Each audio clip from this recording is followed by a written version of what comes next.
Hey guys, I'm JanetOnOccasion, and today we're playing the Total War Warhammer II Battle Replay, and this one is another one from the Coffee Cup, sent in by Demos, and it features Loupi again, actually. It does.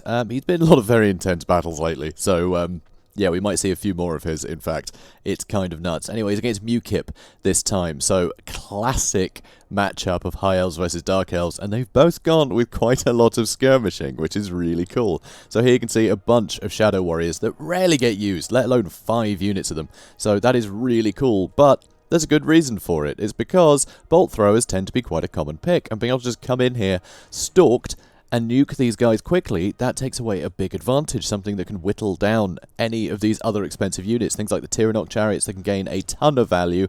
They're just going to get whittled down by bolt throwers and destroyed over time, right? Here, the Illyrian Reaver archers as well. Nice to have something else with range, but also something a bit quick that can just sort of get in the way of things and block anything that's trying to chase down the Shadow Warriors. They might have to sacrifice themselves, but they're useful for that.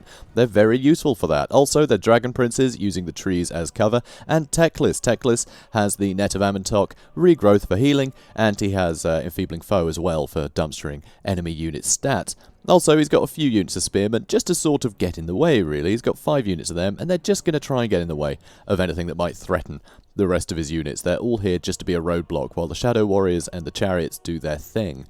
So, Mukip over here, you can see, he's gone with kind of a similar thing. Just a ton of Dread Spears, predominantly for just getting in the way of stuff and pinning things down. He also has 2 units of Shades, so again, he has some stalking units, but way higher armor piercing. These are going to be a way bigger threat to sort of his opponent's more expensive units, things like the Dragon Princes, than they are going to be to the Shadow Warriors. So Shadow Warriors will do well against the Shades, but the Shades will do well against anything else.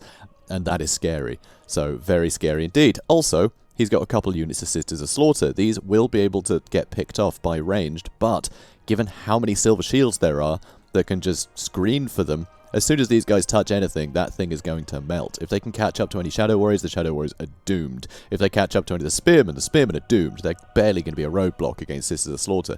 They just kill things so quickly. But with very little armor, Shadow Warriors can do great work to them.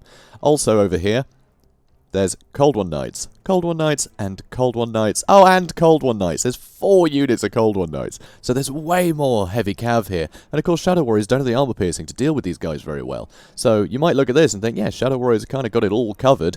Ooh, maybe not. Maybe not so much. There's certainly enough to strong arm the Dragon Princes there too. Also, a Supreme Sorceress of Death. So that Spirit Leech is going to help whittle things down. That's all they've brought.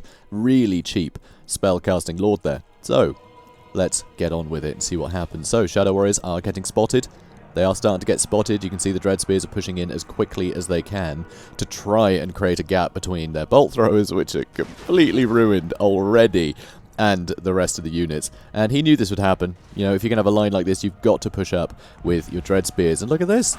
Huge hit on the Dread Spears with the Tyrannok chariots. And because they're trying to keep in the trees, these Cold One Knights weren't anywhere near to try and stop these guys, but a Spirit Leech is going to be great against these units. With only 3 models, they are very prone to taking damage from Spirit Leeches, and the Shades are putting in some work as well.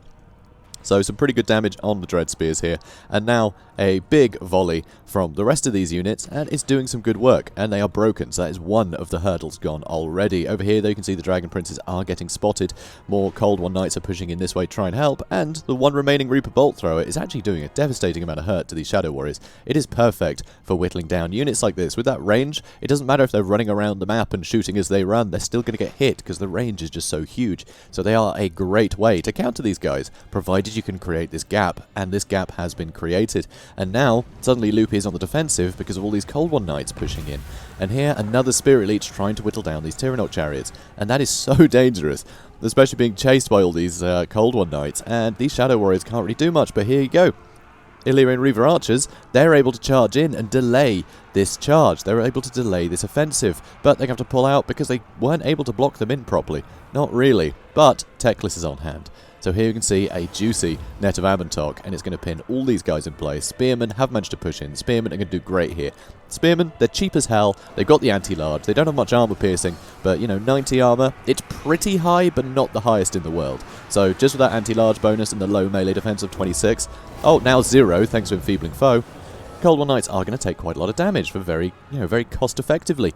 Over here, you can see the Shades are now getting accosted by these Tyrannok chariots because they aren't getting chased by cavalry anymore, but 2 more units of Cold One Knights are pushing in the other way, and these Dragon Princes are going to have to intercept, or else these guys will just gobble up everybody. So over here, they're having to flee, and another Spirit Leech helping deal with the Tyrannok Chariot and the Illyrian Reaver Archers, spotting that the Reaper Bolt Thrower was such a danger to all this back line. They've charged in, but that's one less unit that can block any offensive. And you can see, Sisters of Slaughter, they've been fairly unaccosted. These two units are able to do some great work here, and these Spearmen just won't create that hurdle that Loupi was hoping for. So, Mukip now a little bit bogged down here. Cold One Knights on the Spearmen, a lot of Archer Fire coming in, and you can see the Dragon Princes aren't doing great out of this, but the Shades now are firing into the back of the Dragon Princes, so not even those bronze shields are going to help them. They're just going to be taking all of that armor-piercing damage.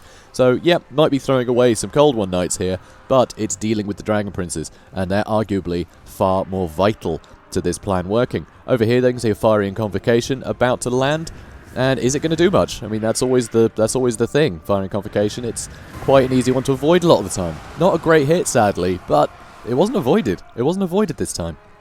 But it can be tough too. It can be tough too when this much is going on. Here you can see a regrowth on the Dragon Princes. Still 23 models, so they can still be useful, for sure. And there's nothing to be able to chase them off, because all these Cold One Knights are fleeing. Here you can see the Illyrian Reaver Archers trying desperately to catch up to these guys to chase them off the battlefield. If they turn around, they could gobble up these Illyrian Reaver Archers pretty quickly. I mean, they're alright in melee, but against just anti-large armoured cav, they're not going to do so great. Here you can see the Illyrian Reaver, Tyrannok Chariots trying to chase them down too. Over on this side, things are going pretty poorly for all these High Elf Spearmen. They're getting just torn to shreds here. Even the Supreme Sorceress of Death is getting involved, trying to help whittle these guys down. And now the Shades are under a lot of fire from the Shadow Warriors that can actually start getting some damage in, you know? They're not having to run away quite so much anymore because most of the cavalry has been chased off. It'll certainly come back though. You can see some are chasing off those spears, some more have rallied in the back, and over here these ones did in fact rally to help deal with these Reaver Archers, and over here these ones rallied and dealt with the Tyrannok Chariot, so all of these guys did return, and that is a real problem. Loupi was really hoping to escort them off, but they ended up just turning around and biting his head off, which is a pity for them. But plenty more coming in, plenty of Archer Fire coming in over here. Sisters of Slaughter just getting whittled down, killed very, very fast. And Tyrannok Chariots being a great help here as well, trying to help deal with the Dread Spears. Teclis is pinned, and he will take a lot of damage from these guys. He doesn't have much armor at 50. He doesn't have much, but he does have the Potion of Shiroi, so he does have some healing that he doesn't have to waste regrowth on. You know, he can heal himself up and use regrowth on others. So he can get into a fight every now and then. He can be a good enough roadblock, provided it's not something that can just nuke him. He'll be fine. So you can see the Shades are really on their last legs, getting really whittled down. Really whittled down. And over here you can see the Dragon Princes trying to help deal with these Cold One Knights, but more are coming in. And with more units coming in, that is a real problem. And a lot of Archer Fire coming in, trying to lend a hand to these Dragon Princes so they don't get wiped out here, because they are vital. Another Spirit Leech on these Tyrannok Chariots, but a regrowth as well. So they're kind of fighting here. Neck and neck with these spells, but regrowth is a lot more expensive than Spirit Leech, so any gain Spirit Leech can get is going to be wonderful for them.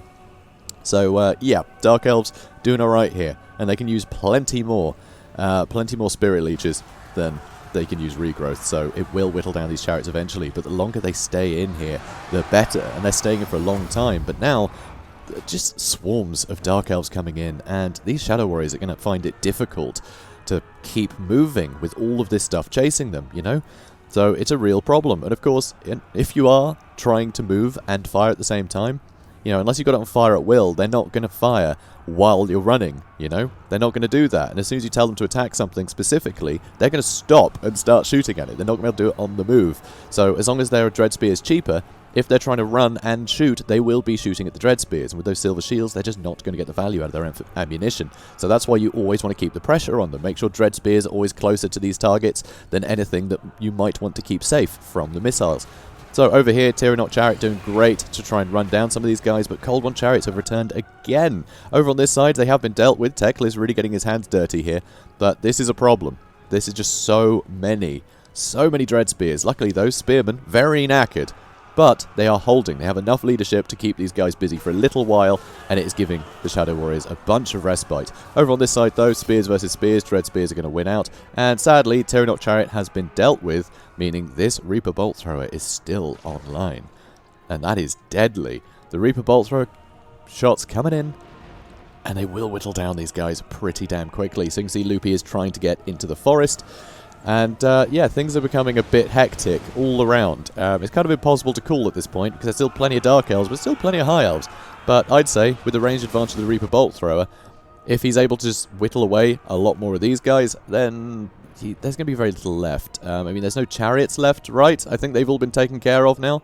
They've all been taken care of. All the cavalry is gone. It's literally just Teclis and his Shadow Warriors.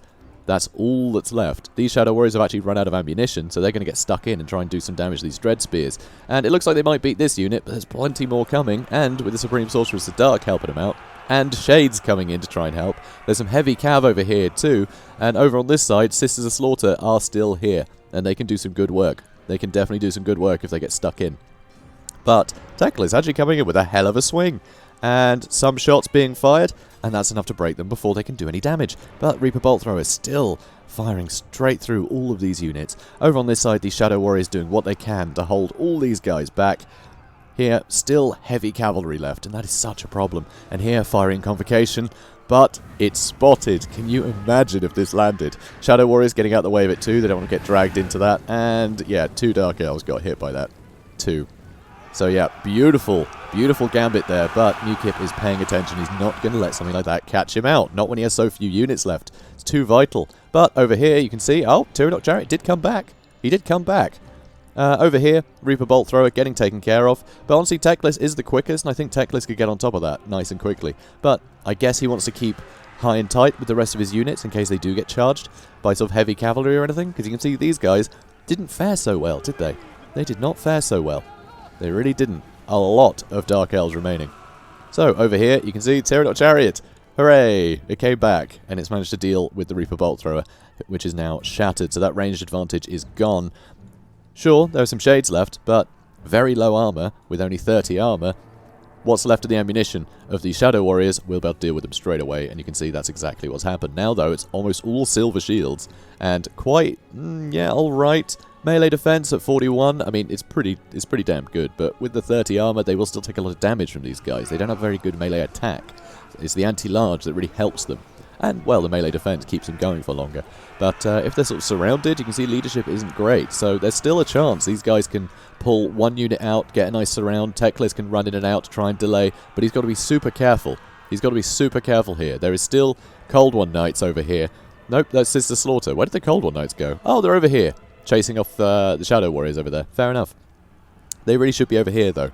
They really should be. Maybe Mukip's getting a bit complacent. I don't know. Some Shadow Warriors over here too. You can see he's trying to split them up a bit.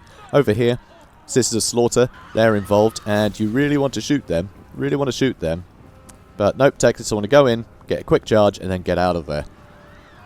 God, this is so tense, guys. This is so tense. So here, Shadow Warriors charging in, but getting intercepted by Dread Spears. Teclis is nearby, but, I mean, he must be out of magic by now. He can't have much left. He really can't. So over here you can see Sister Slaughter. With them involved, Shadow Warriors are going to go down pretty quickly. Here, Dread Spears taking a enfeebling foe. And some wavering. Leadership is pretty low. If these Shadow Warriors can get a nice rear charge into these two could break. But he wants to make sure he's using some of the ammunition up on these Cold One Knights, trying to whittle them down. But look at this, so much wavering going on. Balance of power is in favour of the High Elves, and the Supreme Sorceress just isn't getting out any Spirit Leeches on anything. Not yet. She really needs to. And here, another charge from these Shadow Warriors. There's still a lot of them left, and you can see a lot of these Dread Spears are starting to go. Ah, there's that. There's that Spirit Leech. So that's going to hurt a lot. And now a charge from the Cold One Knights, but they have been netted. Now this is great. That completely ruins the momentum of their charge, and then knock them out to bowl over all these Shadow Warriors. So these Shadow Warriors are toe-to-toe, didn't get knocked over, and could just start stabbing at these Cold One Knights. And you can see they are going down pretty quickly. Sister Slaughter shattered, these have broken. So it's just one unit of Dread Spears, and the Cold One Knights, and the Sorceress, against a very healthy unit of Shadow Warriors. And there is Teclis nearby, encouraging them. And there you go. Cold One Knight's gone. There's no cycle charging to be done anymore. Teclis charging in. With the Potion of Shiroi, he can put up his damage resistance, and he can duel the Supreme Sorceress quite happily. And there we go. That's game. Insane. Insane match. So good. This is kiting done right, guys. This is kiting done right. I stress this a lot, because I hear people moaning about kiting a lot. Because it can seem unfair, right? It can seem unfair if the enemy's just running away from you. But as you can see from this match, it takes a lot of hard work if you're playing against a skilled player.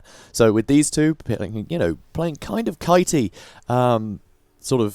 builds here, it's great. It is so good when it's done right. You know, it takes a lot of skill. At any time, Loupi could have got completely caught out, but he was having to make sure he was constantly backing it up. He was having to throw his Illyrian Reavers into a really bad matchup, rather than just trying to keep at arm's length, which is what you often see on ladder. People just trying to keep out of the way and not willing to sacrifice, because you've got to sacrifice, you know, some units to allow you to get the benefit of others. And it's those kind of decisions that are really the difference between someone just trying to be cheesy and expecting to win by running away from the enemy while shooting at them, and, you know, these kind of players who really work for it. So it's absolutely wonderful to see. I absolutely love it. You can see Cold One Night, just one of them went on an absolute tear. Sister Slaughter just killed so many spearmen, but Mukip just couldn't keep that momentum going, and although he shut down everything that seemed vital, the Tyrannok chariots, the dragon princes, somehow those Shadow Warriors just managed to win out. You know, Loupi had taken out everything equally as dangerous to the Shadow Warriors.